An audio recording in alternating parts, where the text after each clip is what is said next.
আজকে আপনাদের সামনে চমৎকার একটি ইসলামিক বইয়ের রিভিউ দেওয়ার চেষ্টা করব।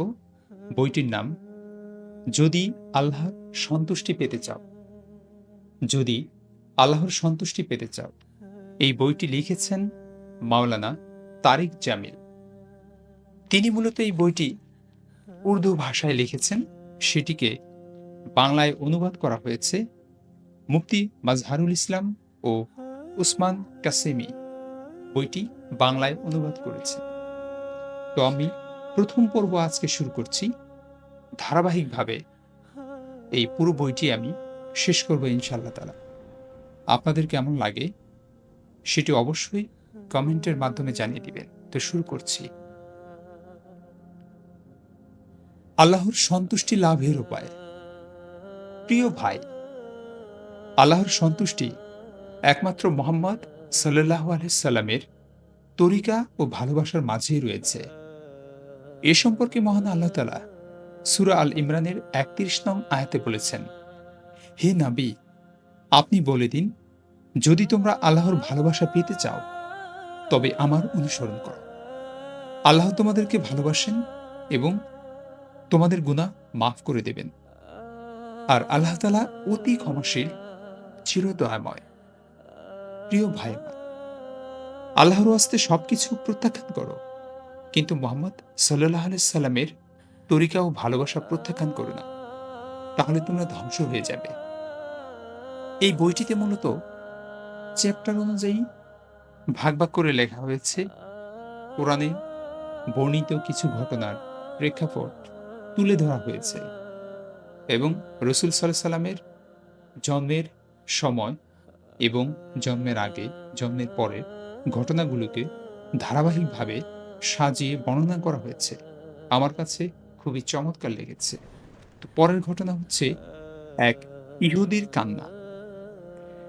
মক্কার পথে এক ইহুদি চিৎকার করে বলছিল, আজ কোনো শিশু কি জন্মগ্রহণ করেছে? তাকে জানানো হলো, অমুকের ঘরে একটা শিশু জন্ম নিয়েছে। সে জানতে চাইল, তার পিতা কি জীবিত আছে? লোকেরা বলল, হ্যাঁ। ইহুদি বলল, আমি এই শিশুর কথা জানতে চাচ্ছি না। অন্য কোনো শিশু কি জন্মগ্রহণ করেছে? তারা বলল, হ্যাঁ, আব্দুল মুতালিবের এক পৌত্র জন্মগ্রহণ করেছেন। তার জন্মের আগেই তার বাবা মারা গেছেন। সে বলল, হ্যাঁ, আমি এই শিশুর কথাই বলছি। ইহুদি সেই শিশুটিকে দেখার পর চিৎকার করে বলল, হে বনী ইসরাইল, তোমাদের দিন শেষ, তোমাদের ধ্বংস অনিবার্য।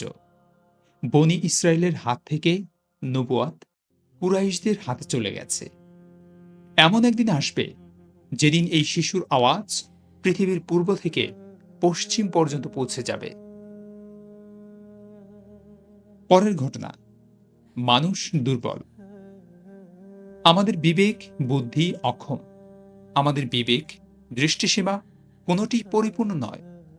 এ সম্পর্কে মহান আল্লাহ তাআলা ইরশাদ করেছেন, ওয়া খলিকাল ইনসানু জয়ীফা, অর্থাৎ মানুষকে দুর্বল করে সৃষ্টি করা হয়েছে। আয়াতটি ক্ষুদ্র হলেও এর মর্ম অনেক গভীর ও ব্যাপক। এ আয়াতে স্পষ্ট করেই বলা হয়েছে, আমাদের দৃষ্টি দুর্বল, আমাদের শ্রবণ ক্ষমতা দুর্বল, আমাদের বলার ক্ষমতাও দুর্বল।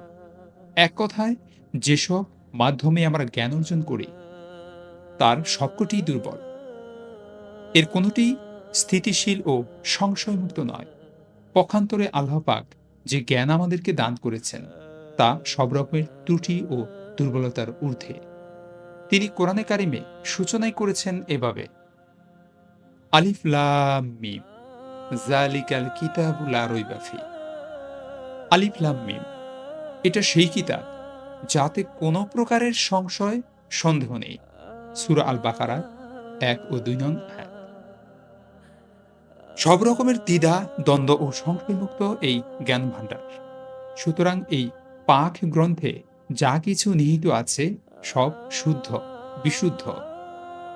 আর এর বাইরে যা কিছু আছে সবই সংশয়যুক্ত। কারণ এই গ্রন্থ এসেছে মহান আল্লাহর পক্ষ থেকে। এ সম্পর্কে আল্লাহ তাআলা ইরশাদ করেছেন সূরা তহার ৪ নং আয়াতে, যিনি পৃথিবী ও সমুচ্চ আকাশমণ্ডলী সৃষ্টি করেছেন, এই গ্রন্থ তার পক্ষ থেকে। আল্লাহর রাজত্ব সীমাহীন। আল্লাহর রাজত্ব দৃশ্যত কতটুকু এ সম্পর্কে ইরশাদ করেছেন সূরা তহার ৬ নং আয়াতে। যা আছে আকাশমণ্ডলীতে, পৃথিবীতে, এই দুয়ের অন্তর্বর্তী স্থানে ও ভূগর্ভে, তা তার। আরো বলেছেন, আর রহমানু আল্লামাল কুরআন খলাকাল ইনসানা আল্লামাহুল বায়ান। দয়াময় আল্লাহ, তিনিই শিক্ষা দিয়েছেন কোরআন, তিনিই সৃষ্টি করেছেন মানুষ, তিনিই তাকে শিখিয়েছেন ভাব প্রকাশ করতে। সূরা আর রহমান আয়াত ১-৪। অর্থাৎ আকাশ, পৃথিবী ও তার মধ্যবর্তী স্থানে যা কিছু আছে সবকিছুর একক মালিকানা শুধু তার। তিনি মানুষকে কোরআন দান করেছেন, তিনি মানুষকে সৃষ্টি করেছেন, ক্ষমতা দিয়েছেন মনোভাব প্রকাশ করার। তার ক্ষমতা কত যে ব্যাপক ও গভীর, তা কি আমরা বলে শেষ করতে পারব? তারই অনুগ্রহে আমাদের কল্পনায় ভাবের উদয় হয়, আমরা আবেগ ও অনুভূতি লাভ করি তারই ক্ষমতায়। অতঃপর সে আবেগ ও অনুভূতি ব্যক্ত করার ভাষাও তিনি দিয়েছেন। এই ভাব ও শব্দ তারই অনুগ্রহ। আমরা যেহেতু সর্বদা ভাবি ও তা ব্যক্ত করি, তাই আমাদের কাছে মনে হয় না এটা কত বড় ক্ষমতার বিকাশ। আমার হৃদয়ে কত রকমের ভাব ও চিন্তার উদয় হয়, অতঃপর আমি আমার ক্ষুদ্র জিহ্বাটি সঞ্চালিত করতেই আমার হৃদয়ের ভাবনাগুলোর শব্দে মোরপি কত সহজে অন্যের হৃদয়ে পৌঁছে যাচ্ছে। এ যে কত বড় শক্তির বিকাশ, তা কি আমরা কখনো ভেবে দেখেছি? আল্লাহ পাক সূরা আর রহমানের সেই ক্ষমতা ও অনুগ্রহের কথাই উল্লেখ করেছেন। তিনি ইরশাদ করেছেন, তিনি পৃথিবী ও সুউচ্চ আকাশমণ্ডলী সৃষ্টি করেছেন, তার পক্ষ থেকেই এই কোরআন অবতীর্ণ হয়েছে। দয়াময় আরশে আর সমাসীন, যা আছে আকাশমণ্ডলীতে, পৃথিবীতে, এ দুয়ের অন্তর্বর্তী স্থানে ও ভূগর্ভে, তা তো তারই। যা তিনি উচ্চ কণ্ঠে, যদি তুমি উচ্চ কণ্ঠে কথা বলো, তবে তিনি তো যা গুপ্ত ও অব্যক্ত সবই জানেন। সূরা তহা আয়াত ৪-৭। এ হলো আল্লাহ পাকের জ্ঞানের পরিধি। এই জ্ঞান, দান ও অনুগ্রহের তার কোনো শরিক নেই। কেউ যদি উচ্চ কণ্ঠে ডাকে, তিনি তা শোনেন, যেমনটি শোনেন হৃদয়ের অব্যক্ত আকাঙ্ক্ষাও। তার অনেকগুলো সুন্দরতম নাম রয়েছে। তাছাড়া এই পৃথিবীতে যত সুন্দর নাম আমরা কল্পনা করতে পারি, সবই তার। তবে এক জায়গায় রাসূলুল্লাহ সাল্লাল্লাহু আলাইহি সাল্লাম আল্লাহর ৯৯টি নামের কথা উল্লেখ করেছেন। মহাগ্রন্থ আল কোরআনে পরাক্রমশালী প্রভু, যার নাম আউয়াল আখির, তিনি আদি থেকে আছেন, অনন্তকাল থাকবেন, তার গুণাবলীও অনুরূপ। তার গুণাবলীরও কোনো আদি অন্ত নেই। সব গুণাবলী সব রকমের সীমাবদ্ধতার ঊর্ধ্বে। একটি হাদিস উল্লেখ করেছেন, রাসূলুল্লাহ সাল্লাল্লাহু আলাইহি সাল্লাম আল্লাহ পাকের দরবারে এই ভাষায় দোয়া করেছেন, হে আল্লাহ, আমি তোমার কাছে তোমার সেই নাম নিয়ে প্রার্থনা করছি যে নাম তুমি গোপন করে রেখেছ।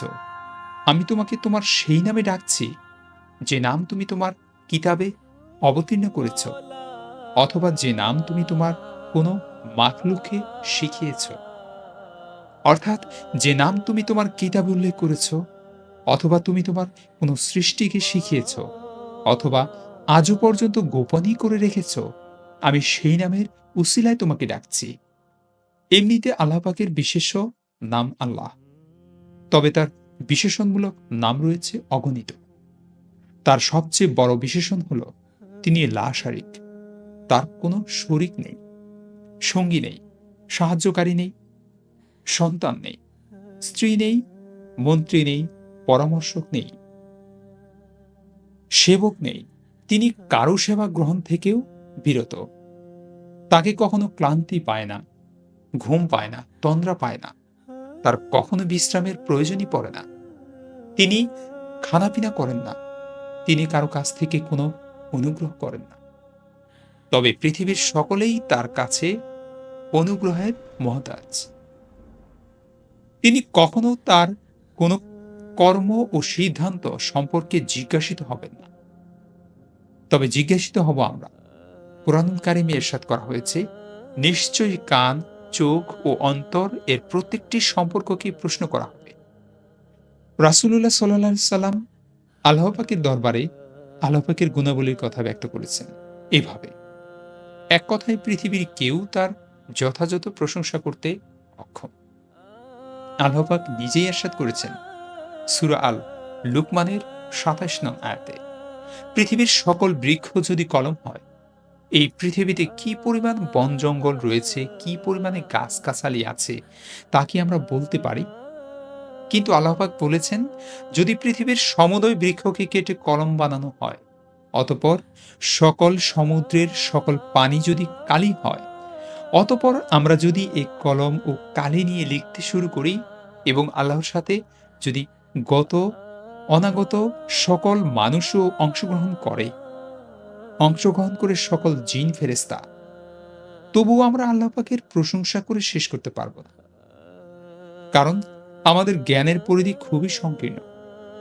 তাই নবী, রাসূলগণ, এমনকি ফেরেশতাগণ যুগের পর যুগ যদি প্রশংসা বাণী লিখতে লিখতে তবুও তা লেখে শেষ করতে পারবে। শেকড়ের তিনিই শক্তি সঞ্চার করেন, শাখা পল্লবে বৃক্ষরাজিকে তিনিই পূর্ণতা দান করেন। গাছের শেকড় অনায়াসে মাটির গভীরে পৌঁছে যায়, সেই শেকড়ের মাধ্যমেই গাছ খাদ্য গ্রহণ করে। তাছাড়া এই গাছের শেকড়ের মধ্যেও আল্লাহ পাক এমন জাল বিছিয়ে রেখেছেন, যার কারণে কেবল আমাদের জন্য প্রয়োজনীয় অংশটুকুই সে শুষে নেন, আর অপ্রয়োজনীয় অংশগুলোকে মাটিতে রেখে দেয়। আমাদের জন্য এ সকল কাজ আল্লাহ পাক আঞ্জাম দিচ্ছেন, তিনিই রব্বুল আলামিন। অতঃপর আল্লাহর নির্দেশেই গাছের ডালগুলো মোটা হয়ে ওঠে, তাতে আরও শাখা প্রশাখা ছড়ায়, অতঃপর তাতে পত্র পল্লবের সৃষ্টি হয়। আল্লাহর নির্দেশে সেই শাখা প্রশাখা ভেদ করে বেরিয়ে আসে ফুল, বেরিয়ে আসে খোসা, এবং খোলের ভেতর জন্ম নেয় সুস্বাদু ফল।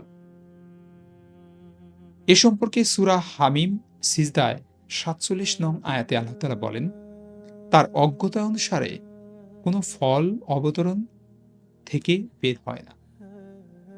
অর্থাৎ তারই নির্দেশের মাটির নিচ থেকে বৃক্ষরাজি উৎপাদিত হয়, তারই নির্দেশে তাতে শাখা প্রশাখা, অতঃপর ফুলে ফলের সৃষ্টি হয়। কারণ তিনি তো রব্বুল আলামিন। অতঃপর তিনিই ফলের মধ্যে মিষ্টতা বিশিষ্ট করেন, দান করেন তাতে হৃদয় কারা পুষ্প। আমরা তো মাটির ভেতর চিনি ঢেলে দেই না, অতঃপর মাটি থেকে উৎপাদিত আখের মধ্যে মিষ্টতা এলো কোত্থেকে? তাছাড়া আম গাছের তলায় তো আমরা চিনির ছড়িয়ে রাখিনি, আমাদের সে চিনির রস শুষে আম মিষ্টি হয়নি। কি আশ্চর্য! ফিকে মাটি, ফিকে পানি, আর সেখানে উৎপাদিত আমের ভেতর সুমিষ্ট রস। এই যে বাতাস অবিরতভাবে পৃথিবীর এক প্রান্ত থেকে আরেক প্রান্তে প্রবাহিত হয়ে ছুটে চলছে, সূর্য আলো বিকিরণ করছে অবিরত, চাঁদ বিলিয়ে যাচ্ছে জ্যোৎস্না, এসব আল্লাহ পাকেরই নির্দেশে। আমরা মাটির নিচে আমের আঁটি খুঁড়ে রেখেছি, আর সে আঁটি থেকে আস্ত একটি গাছ, অতঃপর গাছ পূর্ণ সুমিষ্ট আমের আয়োজন তো তিনিই করেছেন। এই সুন্দর পেয়ারা ও সুন্দর ডালিমকে সৃষ্টি করেছেন। নয়ন কারা রং এবং হৃদয় কারা সুঘ্রাণ কোত্থেকে এলো? আল্লাহ পাক বলেন, আমি তোমাদের প্রতিপালক, আমি তোমাদের জন্য মাটির নিচ থেকে খাদ্য শস্য উৎপাদন করি, আমি তোমাদের জন্য ফুল ফলের ব্যবস্থা করি, আমি ফলকে পরিপক্ব করি, এর মধ্যে রস গন্ধ আমি ঢেলে দেই। বাঙ্গির বিচিগুলো দিয়েছি, মাঝখানে তার তরমুজের বিচিগুলো দিয়েছি ছড়িয়ে। একটার রং করেছি সাদা, আরেকটার করেছি লাল। একই মাটিতে উৎপাদিত একটির রং সাদা, আরেকটির রং লাল। আবার এই তরমুজের দিকে তাকিয়ে দেখুন, বাইরের থেকে সবুজ, কিন্তু কাটার পর তার ভেতরের রং লাল। বিভিন্ন ফলে বিভিন্ন স্বাদ, বিভিন্ন রং ও গন্ধের। এই আয়োজন কি করেছেন? তিনিই করেছেন যিনি আমাদের রব, যিনি আমাদের প্রতিপালক। আল্লাহ তাআলা যদি গাভীকে পূর্ণ বিবেক বুদ্ধি দিতেন, তাহলে সে কি আমাদেরকে তার স্তন থেকে দুধ সংগ্রহ করে দিত? তার তো মাথায় আত্মরক্ষার জন্য বড় বড় শিং রয়েছে। দুধ নিতে গেলে সে যদি তার শিং দ্বারা হামলা করত, তাহলে সে কি আমাদেরকে তার স্তন থেকে দুধ সংগ্রহ করতে দিত? কিন্তু আল্লাহ পাকের ফয়সালা হলো আমরা যেন আজীবন তার দুধ সংগ্রহ করতে পারি। তার মাথায় শিং থাকা সত্ত্বেও সে মানুষকে আক্রমণ করে না। আমরা যেন আমরণ এই গাভী দ্বারা সেবা পেতে পারি, সেজন্য আল্লাহ পাক আমাদেরকে এটা দান করেছেন। আল্লাহ পাক আরো বলেছেন, অবশ্যই গবাদি পশুর মধ্যে তোমাদের জন্য শিক্ষা রয়েছে। সূরা আন-নাহল আয়াত ৬৬। আমরা যদি চাই তাহলে এই নির্বোধ পশুগুলোকে দেখেও শিক্ষা গ্রহণ করতে পারি, আল্লাহর অনুগত্যের পথে উঠে আসতে পারি। আজকে এ পর্যন্তই। আশা করছি আপনাদের ভালো লেগেছে। বইটি পুরো রিভিউ দেওয়ার চেষ্টা করবে ইনশাআল্লাহ তাআলা। আবার বলছি, বইটির নাম যদি আল্লাহর সন্তুষ্টি পেতে চাও, লিখেছেন মাওলানা তারেক জামিল। আমি এতক্ষণ ছিলাম আপনাদের সাথে সাইদুজ্জামান সামির। আসসালামু আলাইকুম ওয়া রাহমাতুল্লাহি ওয়া বারাকাতুহু। আল্লাহ হাফেজ।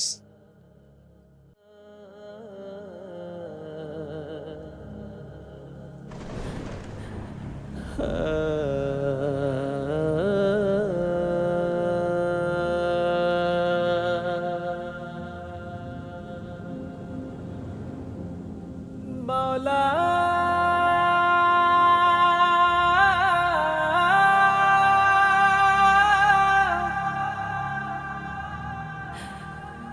মাওলা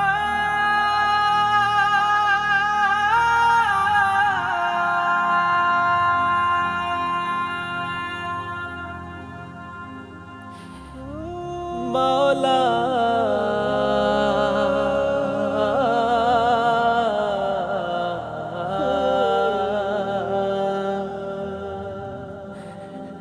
মা